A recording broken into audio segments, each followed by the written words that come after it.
nga to ng bebe ko, pero parang mas nag-enjoy ako. Pagpasensyahan nyo na mare, hindi kasi ako nakakasali sa ganito noon. Baon ko nga no Nelly may kasama pang kurot. Ba't nga hindi ka kukurutin, nahulihan kang gumagawa ng love letter? O diba, kabata ko pa nun, pero makirin na.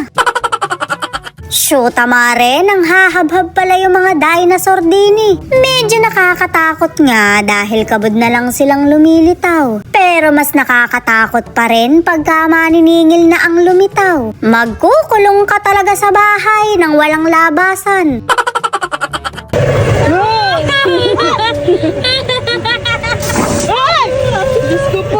O diba, magugulat ka talaga. Kundi lang gaganti yung kananay ko, baka nabira ko na. Masama kasi kung nagugulat, nagiging ipom ako nochi.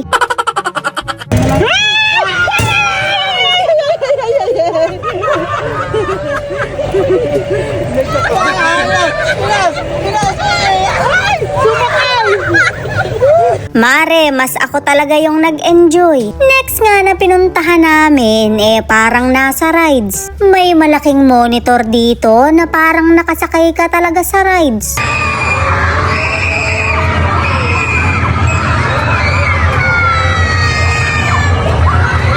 Narinig nyo naman yung mga hiyaw, parang makatotohanan talaga. Maski ako nga'y naa-amaze dahil gumagalaw talaga yung inuupuan namin.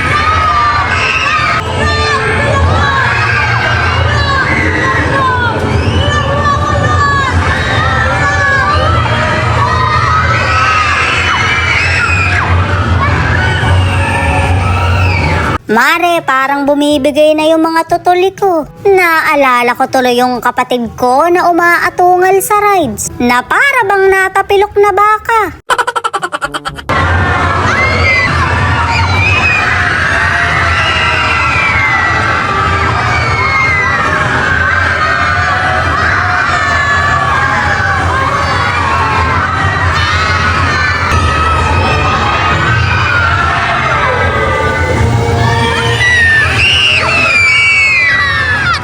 O diba, nagpapalseto na sila. Sa sumunod nga na pinuntahan namin, nilayuan na ako ng bebe ko. Sa mga kaklase na siya tumabi dahil mas nag-e-enjoy siya. Parang katulad lang din naman to nung kanina, ang kaibahan lang may shades na. Na para bang pagka ako na yung nagsuot, mukha akong bangaw. O diba, tama nga ako. Grabe namang kasing pesto, kwadrado. Yung totoo, Roblox yarn.